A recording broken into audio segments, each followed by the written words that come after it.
GR news నుంచి ఈరోజు మనం ఒక ముఖ్యమైన అంశాల గురించి మాట్లాడుకుందాం. ADMS bike battery bike company గురించి మాట్లాడుకుందాం. ఒక ఇది చైన్ సిస్టమ్ కాదండి, ఇది వచ్చేసి 2016కు ముందు డైరెక్ట్ సెల్లింగ్ మార్కెట్ అనేది ఇల్లీగల్ ఉండే. అది ఇంతకుముందు అంటే పర్మిషన్స్ లేకుండే. 2015 తర్వాత అంటే నిరుద్యోగ యువతకు సరిపోని ఉపాధి కల్పించలేకపోతున్న ఉద్దేశంతో government of India direct selling market అనేది లీగల్ చేయడం జరిగింది. దానికి మన తెలంగాణ గవర్నమెంట్ కూడా పర్మిషన్ ఇవ్వడం జరిగింది. ఏదైతే డైరెక్ట్ సెల్లింగ్ కండిషన్స్ నామ్స్ ఉన్నాయో ఏడిఎంఎస్ సంస్థ అనేది నిరుద్యోగులకు ఉపాధి కల్పిస్తూ నెట్వర్క్ మార్కెటింగ్ ద్వారా సేల్స్ అనేది చేయడం జరుగుతుంది. ఇది దాని మీద పూర్తి అవగాహన లేని వ్యక్తులు చేస్తున్న దుష్ప్రచారం తప్ప ఇందులో నిజం లేదని వాస్తవం. అంటే ఇది కేవలం ఆంధ్రాలో నడుస్తుందా, ఇక్కడ కూడా చైన్ సిస్టమ్ నడుస్తుందా? అంటే డైరెక్ట్ సెల్లింగ్ మార్కెట్లో మన భారతదేశంలో దాదాపుగా ఒక 15 రాష్ట్రాలలో ఇది నడుస్తూనే ఉంది. ఒక ఏడిఎంఎస్ సంస్థగా డైరెక్ట్ సెల్లింగ్ మార్కెట్ ద్వారా కొన్ని వందలాది కంపెనీలు ఈ విధంగా నిరుద్యోగ యువతకు ఉపాధి కల్పిస్తున్నాయి.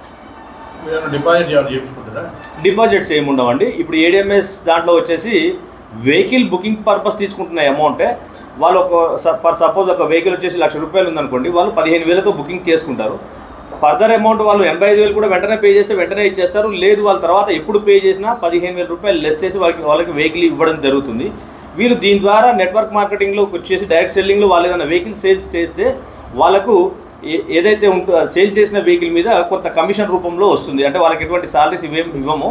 డైరెక్ట్ మార్కెటింగ్ సెల్లింగ్ ద్వారా వాళ్ళు ఏదైతే సేల్ చేసిన దానికి కమిషన్ మాత్రమే వస్తుంది తప్ప వేరే అయితే ఏముంటుంది. అదర్స్ బైక్ 45,000 నడుస్తుంది, వీళ్ళు 1,10,000 తీసుకుంటున్నారు. మీరు అదనంగా 40,000-50,000 కస్టమర్ చేస్తున్నారు కదా. యాక్చువల్గా అంటే మీరు కంపేర్ చేసి 45,000కి వస్తున్నది, ఒక వెహికల్ 1,10,000కి వస్తున్నది అంటే కార్లలో చూసుకోండి. ఒక చిన్న ఎగ్జాంపుల్ చెప్తాను. 10 లక్షల కారు ఉంది, 40 లక్షల కారు ఉంది, 50 లక్షల కారు కూడా ఉంది. ఏదైనా కారే కదా, ఏదైనా 4 కూర్చొని వెళ్ళేది. దానికి దీనికి ఎంత తేడా ఉంటుంది అంటే బ్యాటరీలో కానివ్వండి, మోటార్లో కానివ్వండి, దాంట్లో వాడే విడిభాగాలలో, అది వచ్చే మైలేజ్లో, వీటిల్లో చాలా తేడా ఉంటుందండి. అన్నీ ఒకేలా మనం పోల్చుకోలేము.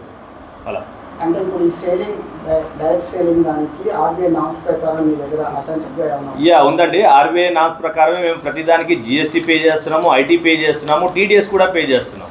ఇప్పుడు ఇవన్నీ పే అంటే లీగల్గా ఇవన్నీ పే చేసినప్పుడు ఇల్లీగల్ ఎలా అవుతుందండి?